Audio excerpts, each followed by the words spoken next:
Hello students मैं रिहान और आज भिडिओत मैं तुम्हारों क्लास 8 हिंदीर पार्ट 6 नाम हल भारतीय संगीत की एक झलक। ये पार्टटोर मैं आज तुम्हारों अभ्यासमालार सकलोबोर परीक्षार कारण इम्पर्टेन्ट प्रश्न उत्तर दिम और एकेबारे सहज सरल भाषात मैं लिखि आनिছোঁ तुम्हारों कारण प्रश्न उत्तरबोर और जोनबोर प्रश्न उत्तर डाঙर है प्रत्येकर कारण मैं दुटा उत्तर लिखिছোঁ एटा डाঙर और एटा सरू যাক সৰুকে লাগে সৰুটো লিখি ল'বা যাক ডাঙৰকে লাগে ডাঙৰটো লিখি ল'বা ঠিক আছে। এতিয়া তোমালোকক যদি নোটছ লাগে পিডিএফ নোটছ লাগে কাৰোবাৰ যদি লিখিব মন নাই পিডিএফ নোটছ লাগে গোটেই ক্লাছ 8 হিন্দীৰ বা বেলেগ সাবজেক্টৰো ঠিক আছে তেতিয়া সেইবোৰ ক'ৰ পৰা পাবা। বাকি মই এমসিকিউ নোটছও দিওঁ এমসিকিউ দিওঁ আৰু তোমালোকক অনলাইন পঢ়াও টিউচন কৰাও সো মোৰ পৰা যদি পঢ়িব মন আছে সেইবোৰ কেনেকৈ পাৰিবা এই ভিডিঅ'ৰ মাজতে মই কৈ দিম ভিডিঅ'টো শেষলৈকে চাই থাকিবা।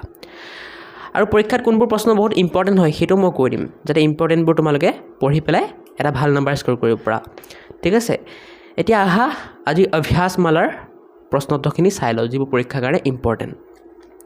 তোমালোকে কোনটো জিলাৰ পৰা কোনটো ঠাইৰ পৰা কৈ আছা মোক কমেণ্টত নিশ্চয় জনাবা আৰু তোমালোকৰ নামটো নিশ্চয় কৈ দিবা তেতিয়া মই গম পাম কোনে কোনে চাই আছে মোৰ ভিডিঅ'টো ঠিক আছে। এতিয়া পাৰ্ট 1 নম্বৰ প্ৰশ্নখিনি তোমালোকৰ এমসিকিউ ঠিক আছে। ক নম্বৰ প্ৰশ্নটো কি কৈছে দিল হুম হুম কৰে ঘবৰাই বৰসাই ইস গীত কে ৰচয়িতা হে মানে এই গীতটো কোনে ৰচনা কৰিছিল আনসাৰ হ'ব আ নম্বৰ ভূপেন হাজৰিকা গতিকে আটো শুদ্ধ মাৰি ল'বা। খ নম্বৰ আকবৰ কে ৰাজ দৰবাৰ কে সংগীতজ্ঞ থে মানে আকবৰৰ ৰাজ দৰবাৰত যি সংগীতজ্ঞ যি এজন গায়ক আছিল ঠিক আছে গায়ক বা তোমালোকৰ যি সংগীতৰ লগত জড়িত ঠিক আছে তেওঁ কোন হয় आंसर হ'ব ই तानसेन। ग नंबर भारतीय संगीत की शुरुआत कब हुई एटुर आंसर হ'ব अ नंबर वैदिक जुग তোমালোকক মই দেখাই দি আছোঁ তোমালোকে চাই চাই শুদ্ধ চিন দিলোৱা ঠিক আছে। घ नंबर पंग रविशंकर किस वाद्य के श्रेष्ठ कलाकार है आंसर হ'ব ই नंबर सितार। उंग नंबर भारतीय संगीत की कितनी प्रचलित धाराएं है आंसर হ'ব आ नंबर 2 গতিকে ধুনীয়াকৈ সবে শুদ্ধ চিন দি ল'বা পৰীক্ষাৰ কাৰণে বহুত ইম্পৰ্টেণ্ট 1 নম্বৰখিনি। এতিয়া 2 নম্বৰ কুৱেশ্যনখিনি চোৱা ইয়াত কৰ পৰা লৈ চলৈকে 6টা প্ৰশ্ন আছে এই 6টা প্ৰশ্নই তোমালোকৰ পৰীক্ষাৰ কাৰণে বহুত ইম্পৰ্টেণ্ট আৰু এইবোৰত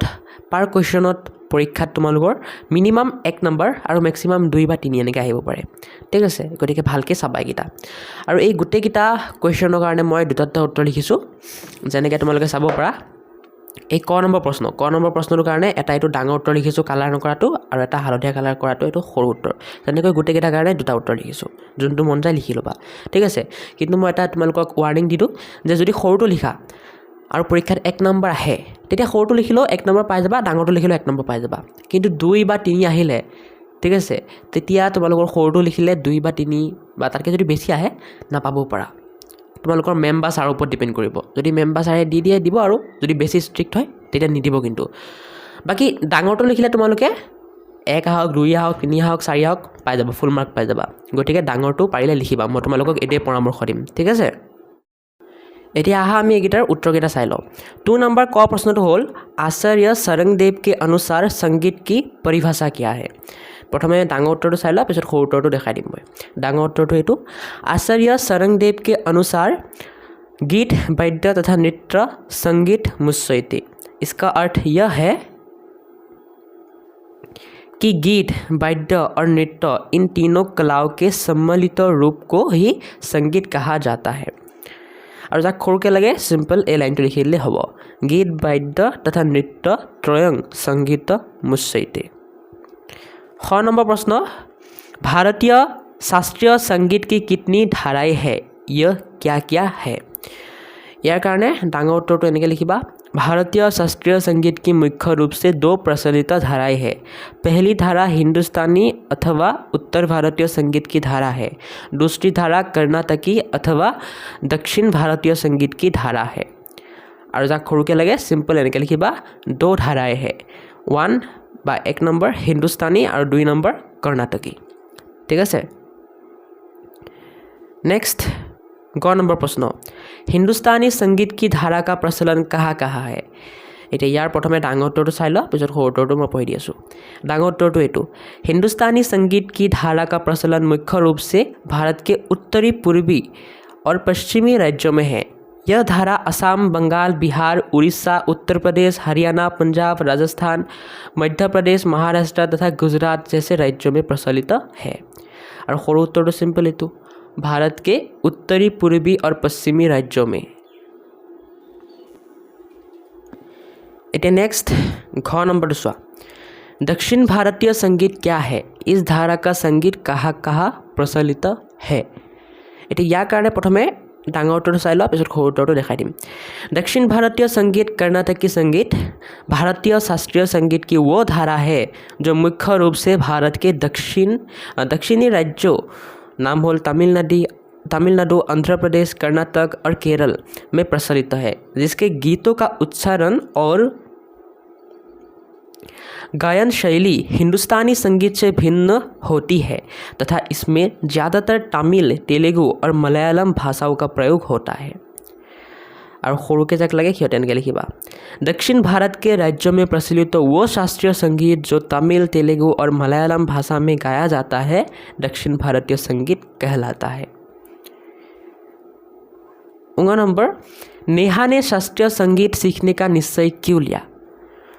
यार डाঙৰ উত্তৰটো এইটো नेहा ने अपनी सहेली स्नेहा से बातचीत के दौरान भारतीय संगीत के इतिहास और समृद्ध परंपरा के बारे में विस्तार से जाना और उससे इसमें रुचि आ गई, इसलिए उसने इसे सीखने का निश्चय किया। और जाक सरुके लगे सिहते उत्तर लिखि क्योंकि उससे इसमें रुचि आ गई थी एनेके लिखिले हो যাব। এতিয়া 6 नंबर क्वेश्चनটো चुआ क्षत्रिय नृत्य के प्रवर्तक कौन है? इसे लोकप्रिय बनाने में किन कलाकारों का योगदान है? এতিয়া यार प्रथमे डाঙৰ উত্তৰটো চাই লোৱা পিছত সৰু উত্তৰটো দেখাই দিছোঁ। क्षत्रिय नृत्य के प्रवर्तक असम के महान संत एवं महापुरुष श्रीमंत शंकरदेव जी है। इस नृत्य शैली को विश्व स्तर पर लोकप्रिय और प्रतिष्ठित बनाने में मणिराम बायन, मुक्तियर, राघेश्वर सैया बरबायन और नृत्याचार्य यतीन गोस्वामी जैसे महान कलाकारों का विशेष योगदान रहा है। और सरुके जाक लगे सिंपल एनेके लिखि दिबा उत्तर प्रवर्तक शंकरदेव, लोकप्रिय बनाया मणिराम बायन और यतीन गोस्वामी जैसे कलाकारों ने। ठीक है ভিডিওটোৰ মাজতে কৈ দিছোঁ কেনেকৈ মোৰ পৰা অনলাইন পঢ়িব পাৰিবা। ইয়াৰ কাৰণে এই ভিডিঅ'ৰ ডেছক্ৰিপশ্যনটো খুলি ল'বা আৰু তাত থকা প্ৰথম লিংকটোত ক্লিক কৰি YourZYZ আছাম নামৰ মোৰ ইনষ্টাগ্ৰাম একাউণ্টটো ফ'ল' কৰি দিবা আৰু যি প্ৰশ্ন বা ডাউট থাকে তাত মোক সুধিবা, মই নিশ্চয় ৰিপ্লাই দিম। নেক্সট এপ লিংকটোত ক্লিক কৰি মোৰ এপ সহায়ক লাৰ্ণিং হাব ডাউনলোড কৰি ল'বা আৰু সেই এপটো কেনেকৈ ডাউনলোড কৰিব লাগে, কেনেকৈ ইউজ কৰিব লাগে, কেনেকৈ কোৰ্চ ল'ব লাগে, কেনেকৈ অনলাইন টিউশ্যন কৰিবা, সকলো মই এই এপ টিউটৰিয়েল নামৰ ভিডিঅ'টোত বুজাই দিছোঁ। ক্লিক কৰি ভিডিঅ'টো চাই পেলাই বুজি ল'বা। কোনোবাই যদি ৰিয়েলি কোৰ্চ ল'বলৈ ইণ্টাৰেষ্টেড আছা তেন্তে সেই কোৰ্চবোৰত মই কি পঢ়াম, কি নপঢ়াম, কেনেকৈ পঢ়াম, কেতিয়া পঢ়াম, সকলো ডিটেইলছ মই ইয়াত দি থ'ম, গৈ চাব পাৰিবা। যেনে মই ইংৰাজীৰ কাৰণে কোৰ্চ লঞ্চ কৰিছোঁ আৰু তাৰ কাৰণে সেই সকলো কোৰ্চৰ ডিটেইলছৰ এটা ভিডিঅ' বনাইছোঁ, এই ভিডিঅ'টোত ক্লিক কৰি চাব পাৰিবা। বাকীবোৰৰ কাৰণে দিয়া নাই, মানে বাকীবোৰ কোৰ্চ লঞ্চ কৰা নাই। বাকীবোৰৰ কোৰ্চ লঞ্চ কৰিলে ইয়াত ডিটেইল ভিডিঅ'বোৰ দি দিম, মই চাব পাৰিবা। ঠিক আছে, তোমালোকে যদি এনি প্ৰব্লেম পোৱা কোৰ্চ ল'বৰ কাৰণে বা এপটোত এনি প্ৰব্লেম পোৱা মোক সেই ইনষ্টাগ্ৰাম একাউণ্টটোত মেছেজ কৰিবা, মই নিশ্চয় ৰিপ্লাই দিম। আৰু তোমালোকৰ যোন ষ্টুডেণ্টে কোৰ্চ ল'বা তাৰ ভিতৰত কিছুমান লাকি ষ্টুডেণ্টছক মই নিজেই ফোন কৰিম আৰু কিছুমান গিফ্ট দিম, যেনে মোবাইল ফোন, লেপটপ, এনেকুৱা কিছুমান গিফ্ট দিম। চ' তোমালোকে লাকি হ'ব পাৰা, গতিকে কোৰ্চ লঞ্চ কৰিলে কোৰ্চখিনি ল'বা। আৰু চিন্তা নকৰিবা, কোৰ্চখিনি একেবাৰে মিনিমাম প্ৰাইচ ৰাখিম মই, একেবাৰে মিনিমাম, যেনেকৈ এবছৰত 600 টকা বা 700 টকা বা 500 টকা তেনেকুৱা। ঠিক আছে, আৰু কিছুমান ষ্টুডেণ্টে যদি সেইখিনি পইচাও এফৰ্ড কৰিব নোৱাৰা তেতিয়া মই ইউটিউবত যি ফ্ৰী ভিডিঅ' বনাই থৈছোঁ তোমালোকৰ ক্লাছৰ, সেইবোৰ চাব পাৰা, সেইবোৰৰ লিংক এনেকৈ দিয়া থাকিব, চাব পাৰা গৈ পেলাই। নেক্সট অকণ তলত যাবা, তেতিয়া দেখা পাবা মাই ছ'চিয়েল মিডিয়া লিংকছ বুলি দি মোৰ ইনষ্টাগ্ৰাম, হোৱাটছআপ, ফেচবুক এইবোৰৰ লিংক দি আছে, সেইবোৰত গৈ পেলাই মোক ফ'ল' কৰি দিবা। ঠিক আছে, এতিয়া ষ্টুডেণ্টছ তোমালোকৰ অভ্যাসমালাৰ পাঠ চেৰ 1 আৰু 2 গোটেইখিনি হৈ গ'ল আৰু তোমালোকৰ এই দুইটা তোমালোকৰ পৰীক্ষাৰ কাৰণে ইম্পৰ্টেণ্ট। এতিয়া পাঠ কে আছপাছৰ যি প্ৰশ্ন আছে 1, 2, 3 পিছত 4, 5টা প্ৰশ্ন আছে, হয়। এই 5টা প্ৰশ্নৰ ভিতৰত এটাও তোমালোকৰ পৰীক্ষাৰ কাৰণে ইম্পৰ্টেণ্ট নহয় আৰু সেইকাৰণে মই এই ভিডিঅ'ত এই প্ৰশ্নকেইটা উত্তৰ দিয়া নাই, কাৰণ এনে টাইমটো মানে ৱেষ্ট কৰি লাভ নাই আৰু তোমালোকে এইবোৰ এনে পঢ়ি লাভ নাই এনে খালি জ্ঞান বৃদ্ধিৰ কাৰণে দিছে যদি জ্ঞান বৃদ্ধি কৰিব মন আছে তেতিয়া তোমালোকে এইবোৰ চাব পাৰা আৰু ঠিক আছে যেহেতু পৰীক্ষাৰ কাৰণে ইম্পৰ্টেণ্ট প্ৰশ্নবোৰ দিম বুলি কৈছোঁ মই সেইকাৰণে মই দিয়া নাই বাকী তথাপিও যদি কাৰোবাক হোমৱৰ্ক কৰিব দিছে স্কুলত বা কাৰোবাৰ এক্সামত আহে বুলি কৈছে তে যোনটো কুৱেশ্যন লাগে মোক তলত দিয়া ইনষ্টাগ্ৰাম একাউণ্টটোত ডেছক্ৰিপশ্যনত দিয়া ইনষ্টাগ্ৰাম একাউণ্টটোত মেছেজ কৰিবা মই তোমালোকক দি দিম ঠিক আছে কুৱেশ্যনটোৰ সৈতে মেছেজ কৰি দিবা মই দি দিম আৰু ক্লাছটো মেনশ্যন কৰি দিবা বাকী ইম্পৰ্টেণ্টটো নহয় পৰীক্ষাত একেবাৰেই নাহে এইবোৰ কাৰোবাৰ স্কুলত যদি আহি যায় আৰু কিহে ক'ম আৰু এতিয়া নেক্সট যোগ্যতা বিস্তাৰৰ প্ৰশ্ন উত্তৰখিনি তোমালোকৰ পৰীক্ষাত আহিব পাৰে গতিকে যোগ্যতা বিস্তাৰৰ প্ৰশ্ন উত্তৰখিনি আমি চাই লওঁ আহা योग्यता विस्तार 1 नंबर प्रश्न है गीतों के निम्नलिखित प्रकारों के बारे में जानकारी हासिल करो और उन पर एक अनुच्छेद लिखकर शिक्षक शिक्षिका को दिखाओ माने এটা পেৰাগ্ৰাফ লিখিব দিছে ঠিক আছে কাৰ ওপৰত এই বৰগীতৰ ওপৰত পিছত তোমালোকৰ ইস ৰবীন্দ্ৰ সংগীতৰ ওপৰত ইয়াত যি দিয়া আছে মানে আৰু এইবোৰ যে চোৱা ইয়াত যি দিয়া আছে যি গীত দিয়া আছে এইবোৰৰ ওপৰত এটা পেৰাগ্ৰাফ লিখিব দিছে এটা পৰীক্ষাত আহা চান্স আছে বাৰু কিন্তু ইমানো বেছি ইম্পৰ্টেণ্ট নহয় ঠিক আছে আহিব পাৰে কিন্তু ইমানো মোষ্ট ইম্পৰ্টেণ্ট নহয় গতিকে চাবা একেটাও বেছি ইম্পৰ্টেণ্ট তোমালোকৰ এই পাৰ্টছৰ বেছি ইম্পৰ্টেণ্ট পাৰ্টছৰ 1 আৰু 2 কিটা এইকেইটা ভালকৈ চাবা ঠিক আছে বাকি যোগ্যতা বিস্তাৰৰ 1 টো ইমানো বেছি ইম্পৰ্টেণ্ট নহয় চোৱা এতিয়া প্ৰথমে বৰগীতটোৰ বিষয়ে চাওঁ আমি দুটা উত্তৰ লিখিছোঁ মই এইকেইটা কাৰণেও ঠিক আছে এইকেইটা কাৰণেও দুটা উত্তৰ লিখিছোঁ এটা ডাঙৰ আৰু এটা এইটো সৰু যদি তোমালোকৰ 1 বা 2 আহে তেতিয়া তোমালোকৰ সৰুটো লিখিলেও পাই যাব লাগে সৰুটো লিখিলে 1 আহিলে ধুনীয়াকৈ পাই যাবা কিন্তু 2 বা 3 বা 4 এনেকৈ আহিলে সৰুটো লিখিলে নাপাবও পাৰা ডাঙৰটো লিখিলে কোনো পাই যাবা সো তোমালোকৰ ইচ্ছামতে লিখি ল'বা এতিয়া বৰগীতৰ বিষয়ে প্ৰথমে চাই লোৱা डांगोटर साइलो प्रथमे बरगीत असम के महान संत श्रीमंत शंकरदेव और उनके शिष्य माधवदेव द्वारा रचित भक्ति गीत है ये गीत शास्त्रीय रागों पर आधारित होते हैं तथा इनमें मुख्य रूप से भगवान श्री कृष्ण की लीलाओं भक्ति और आध्यात्म का सुंदर वर्णन मिलता है सरू उत्तर स्वाइटिया उत्तर बरगीत शंकरदेव और माधवदेव द्वारा रचे गए कृष्ण भक्ति गीत है এতিয়া নেক্সট হল ৰবীন্দ্ৰ সংগীত ইয়াৰ ডাঙৰ উত্তৰটো এইটো ৰবীন্দ্ৰ সংগীত নোবেল पुरस्कार विजेता गुरुदेव रविंद्रनाथ टैगोर द्वारा रचित और स्वरबद्ध किए गए गीतों का समूह है इन गीतों में भारतीय शास्त्रीय संगीत लोक संगीत और पश्चिमी संगीत का अद्वितीय संगम देखने को मिलता है जो मानव जीवन की विभिन्न भावनाओं और प्रकृति की सुंदरता को दर्शाते हैं और जाक खरुके लगे सिहते उत्तरটো এনেকৈ লিখিবা रविंद्रनाथ टैगोर द्वारा बनाए गए गीतों को रविंद्र संगीत कहते हैं जिनमें प्रेम प्रकृति और भक्ति का वर्णन होता है এতিয়া নেক্সট গ নম্বৰ জ্যোতি সংগীতৰ বিষয়ে চোৱা প্ৰথমে ডাঙৰ উত্তৰটো চোৱা পিছত সৰু উত্তৰটো দেখাই দিম ডাঙৰ উত্তৰটো এইটো ज्योति संगीत असम के सांस्कृतिक ध्वजवाहक रूपकुंवर ज्योति प्रसाद अग्रवाल द्वारा रचित गीतों को कहा जाता है इन गीतों में देशभक्ति समाज सुधार प्राकृतिक सौंदर्य और सांस्कृतिक चेतना का गहरा संदेश छिपा होता है जो युवाओं में नई ऊर्जा और प्रेरणा भरते हैं और सरू उत्तरটো এইটো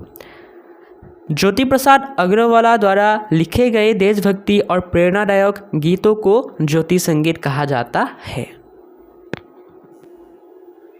नेक्स्ट होल विष्णु राभा संगीत डांगर उत्तर प्रथमे चुआ विष्णु राभा संगीत असम के कलागुरु विष्णु प्रसाद राभा द्वारा रचित गीतों का संग्रह है इन गीतों में असम की विविध जनजातीय संस्कृति लोक जीवन जनक्रांति और आम लोगों के संघर्ष एवं प्रेम का अत्यंत जीवंत तथा मार्मिक चित्रण मिलता है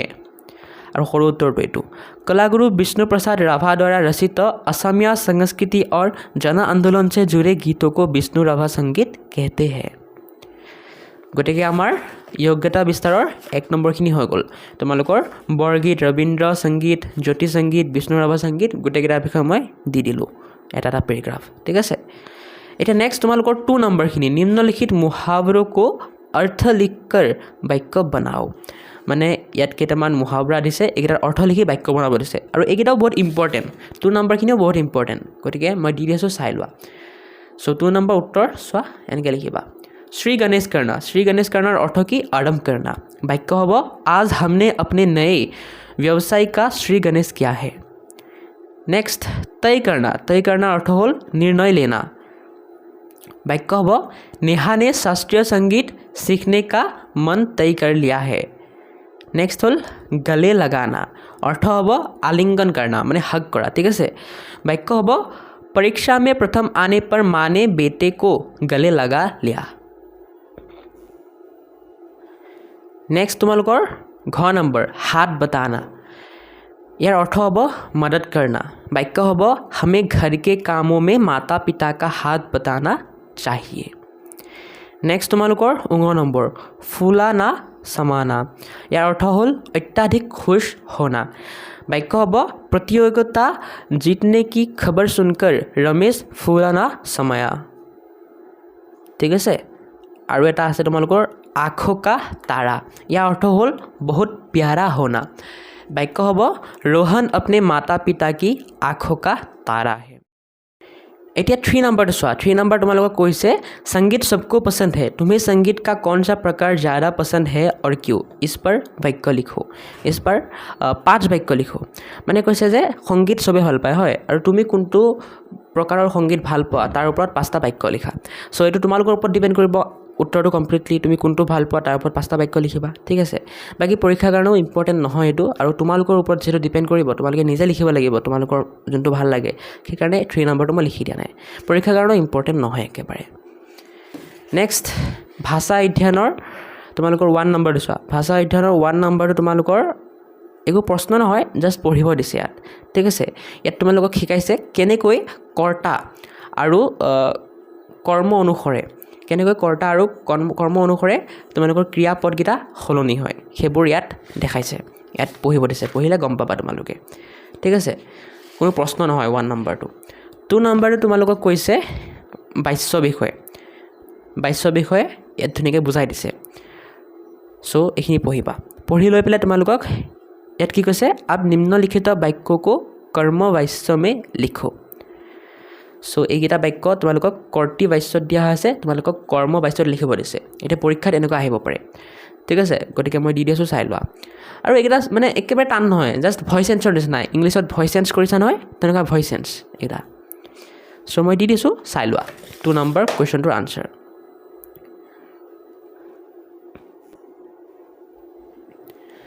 2 नंबर क नंबर प्रश्न होल मैं गीत गाता हूँ उत्तर होब मुझसे गीत गाया जाता है ख नंबर होल राजू गेंद खेलता है उत्तर होब राजू से गेंद खेली जाती है ग नंबर प्रश्न होल रीमा चिट्ठी लिखती है उत्तर होब रीमा से चिट्ठी लिखी जाती है घ नंबर माँ दोनों के लिए चाय लाई उत्तर হ'ব माँ द्वारा दोनों के लिए चाय लाई गई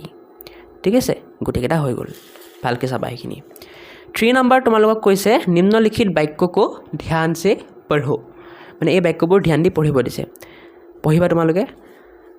ইয়াত তোমালোকক কি কোৱা হৈছে জানা ভূতকালৰ বিষয়ে কোৱা হৈছে মানে পাষ্ট টেন্সৰ বিষয়ে কোৱা হৈছে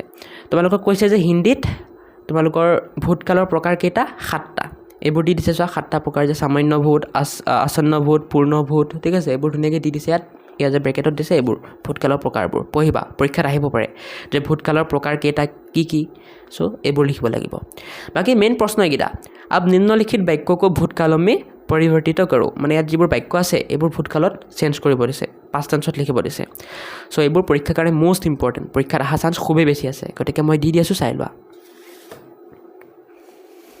3 नंबर क प्रश्न हेतु दोपहर का समय है उत्तर होब दोपहर का समय था ख नंबर नेहा स्नेहा की सहेली है उत्तर होब नेहा स्नेहा की सहेली थी ग नंबर राजू गेंद खेलता है उत्तर होब राजू गेंद खेलता था घ नंबर रहना खत लिख रही है उत्तर होब रहना खत लिख रही थी ङ नंबर हम कल दिल्ली जाएंगे उत्तर হ'ব हम कल दिल्ली गए थे ঠিক আছে নেক্সট 4 নম্বৰ তোমালোকক কৈছে নিম্নলিখিত বাক্যকো শুদ্ধ কৰো মানে ইয়াত কেইটামান বাক্য দি আছে এইবোৰ ভুলকৈ লিখা আছে তোমালোকক শুদ্ধ কৰি লিখিব দি আছে এইকেইটা পৰীক্ষাৰ কাৰণে ইম্পৰ্টেন্ট 4 নম্বৰ কেইটা মই দি দিছো চাই লিখি লোৱা ক নম্বৰ প্ৰশ্নটো হ'ল ইয়ে তুমনে বহুত আচ্ছা সৱাল পুছি হে সো উত্তৰটো হ'ব ইয়ে তুমনে বহুত আচ্ছা সৱাল পুছা হে ইয়াত চোৱা পুছি হৈ আছিল আনসাৰটো কি হ'ব শুদ্ধ উত্তৰটো কি হ'ব পুছা খ নম্বৰ रोहन ने पुस्तक पढ़ा উত্তৰ হ'ব रोहन ने पुस्तक पढ़ी पढ़ा নহ'ব पढ़ी হ'ব কাৰণ পুস্তকটো কি হয় স্ত্ৰীলিংগ ঠিক আছে গ নম্বৰ सीमा ने भात खाई এটো উত্তৰ হ'ব सीमा ने भात खाया খাই নহ'ব খায়া হ'ব কাৰণ ভাতটো পুলিংগ ঘ নম্বৰ আয়ান ने रोटी खाया ইয়াত উত্তৰ হ'ব আয়ান ने रोटी खाई খায়া নহ'ব কাৰণ ৰুটিটো স্ত্ৰীলিংগ আয়ানটো পুলিংগ হ'লো ৰুটিটো স্ত্ৰীলিংগ কাৰণে খাই হৈছে उंगा नंबर सेठानी ने राजा से सवाल की उत्तर হ'ব सेठानी ने राजा से सवाल किया ঠিক আছে কাৰণ ৰাজাটো কি হয় তোমালোকৰ পুলিংগ সেইকাৰণে গতিকে লিখি ল'বা ধুনীয়াকৈ এইকেইটা এটা নেক্সট তোমালোকৰ এই পৰিযোজনাখিনি আছে পৰিযোজনাখিনি তোমালোকৰ পৰীক্ষাৰ কাৰণে একেবাৰে ইম্পৰ্টেণ্ট নহয় পৰীক্ষাত নাহে এইবোৰ 1 আৰু 2 দুটা প্ৰশ্ন আছে একেবাৰে পৰীক্ষাৰ কাৰণে ইম্পৰ্টেণ্ট নহয় সেইকাৰণে মই দিয়া নাই বাকী কাৰোবাক যদি তথাপিও লাগে মোক ইনষ্টাগ্ৰামত খুলিব পৰা প্ৰশ্নটো সহকাৰে মই নিশ্চয় দিবলৈ চেষ্টা কৰিম বাকী পৰীক্ষাটো নাহে এইটো 100% নাহে কাৰোবাৰ স্কুলত যেতিয়া আহি যায় আৰু কি ক'ম খালি ইম্পৰ্টেণ্ট এইকেইটা তোমালোকৰ এই শব্দ অৰ্থকেইটা ইম্পৰ্টেণ্ট পৰীক্ষাৰ শব্দ অৰ্থ আহিব পাৰে ঠিক আছে গতিকে শব্দ অৰ্থবোৰ ভালকৈ পঢ়িবা আৰু মুখস্থ কৰিবা বাকী এইখিনিতে আজি ভিডিঅ'টো সমাপ্ত কৰিবলৈ সময় আহি গ'ল কাৰণ গোটেইবোৰ প্ৰশ্ন উত্তৰ মই দি দিলোঁ যিবোৰ পৰীক্ষাৰ কাৰণে ইম্পৰ্টেণ্ট নেক্সট তোমালোকৰ পাৰ্ট 7 আছে পহলি বুন্দ এই পাৰ্টটোৰ ওপৰত যদি ভিডিঅ' লাগে কমেণ্ট কৰা যিমান বেছি কমেণ্ট আহিব সিমান সোনকালে মই এই পাৰ্টটোৰ ওপৰত ভিডিঅ' আনিবলৈ চেষ্টা কৰিম ঠিক আছে সো তোমালোকে কমেণ্ট কৰা এই পাৰ্টটো বুলিয়ে নহয় বেলেগ সাবজেক্টৰ যদি লাগে বেলেগ সাবজেক্টৰ কি চেপ্টাৰ লাগে কমেণ্ট কৰা মই নিশ্চয় আনিবলৈ চেষ্টা কৰিম তাৰ ওপৰত ভিডিঅ' বাকী আজিৰ ভিডিঅ'টো ভাল লাগিলে ভিডিঅ'টো লাইক কৰি চেনেলটো সাবস্ক্ৰাইব কৰি দিবা আৰু এটা ধুনীয়া চাই কমেণ্ট কৰি দিবা ঠিক আছে